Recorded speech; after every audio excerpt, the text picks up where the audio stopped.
राय star और ज्ञान भाई नाम के दो जिगरी दोस्त थे। वो दोनों बचपन से साथ रहते आ रहे थे। उन दोनों की दोस्ती इतनी गहरी थी कि अगर राय स्टार को कोई बुरा भला भी बोल देता तो ज्ञान भाई उसकी जान लेने पे आ जाता था। ज्ञान भाई और राय स्टार रोज शाम को गांव के चौराहे पर मिला करते थे और घंटों साथ बिताया करते थे। लेकिन एक दिन कुछ ऐसा हुआ कि राय स्टार कभी पहले जैसा खुश नहीं हो सका। वो पूरा बदल सा गया था। ना टाइम पे खाना खाता और ना ही किसी के साथ खेलता, क्योंकि एक दिन राय स्टार और ज्ञान भाई चौराहे पे मिलने आए। उस दिन ज्ञान भाई बहुत खुश लग रहा था। राय स्टार ने पूछा, क्या बात है ज्ञान, आज तू तो बहुत खुश लग रहा है, लॉटरी वॉटरी लगी है क्या? ज्ञान मुस्कुराते हुए बोला, हाँ ऐसा ही कुछ समझ, क्योंकि मेरी जॉब लग गई है, वो भी चमनपुर शहर में। तुझे मालूम है ना, वहाँ जाना सभी का सपना होता है। राय स्टार के चेहरे की खुशी गायब हो गई। उसने बोला, अब तो तू मुझे भूल जाएगा ज्ञान, चल अच्छा है। कब तक मेरे जैसे बेरोजगार के साथ बैठेगा? शहर जाएगा तो कुछ पैसे कमाएगा। ज्ञान भाई ने बोला, अरे नहीं यार, तुझे कैसे भूल सकता हूँ, तू तो बचपन का दोस्त है। चल अब मैं चलता हूँ, कल सुबह वाली ट्रेन पकड़कर मैं चला जाऊंगा। इतना कहकर ज्ञान घर जाने लगा।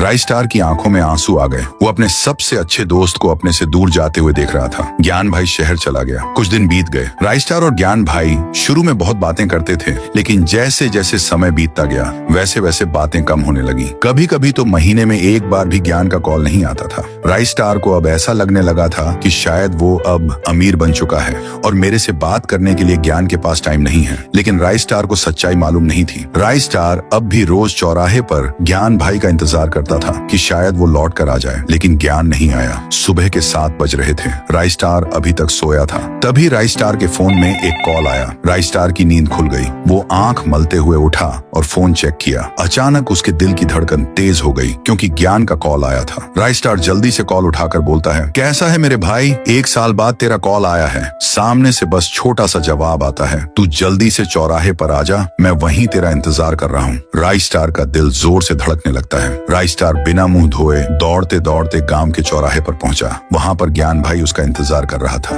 राय स्टार ने ज्ञान भाई को जोर से गले लगाया और बोला, क्या यार, मैं रोज तेरा इंतजार करता हूँ, लेकिन तू आता ही नहीं है। ज्ञान भाई ने बोला, हाँ यार, मैं काम में बहुत बिजी हो गया था, लेकिन किसी तरह टाइम निकालकर बस तुझसे मिलने आया हूँ। अभी आधे घंटे में मैं फिर से शहर जा रहा हूँ, बस तुझसे मिलने के लिए आया था। राय स्टार की आंखों में फिर से आंसू आ गए। वो अपनी आंखों के सामने फिर से अपने दोस्त को जाते हुए देख रहा था। तभी राय स्टार को ज्ञान के पापा का कॉल आता है। उसके पापा रोते रोते बोले, राय स्टार बेटा, तुम जल्दी हमारे घर आ जाओ। राय स्टार सोच में पड़ गया कि आखिर उसके पापा रो क्यों रहे थे। राय स्टार जैसे ही ज्ञान के घर पहुंचा, वो हैरान हो गया। उसके घर के बाहर बहुत भीड़ लगी हुई थी। राय स्टार दौड़ के अंदर गया। तभी उसकी रूह कांप गई। उसके सामने ज्ञान की लाश पड़ी हुई थी। राय स्टार रोते रोते उसके पापा से बोला, ऐसा कैसे हो सकता है अंकल, ज्ञान अभी तो मुझसे मिलने आया था और उसने बोला था कि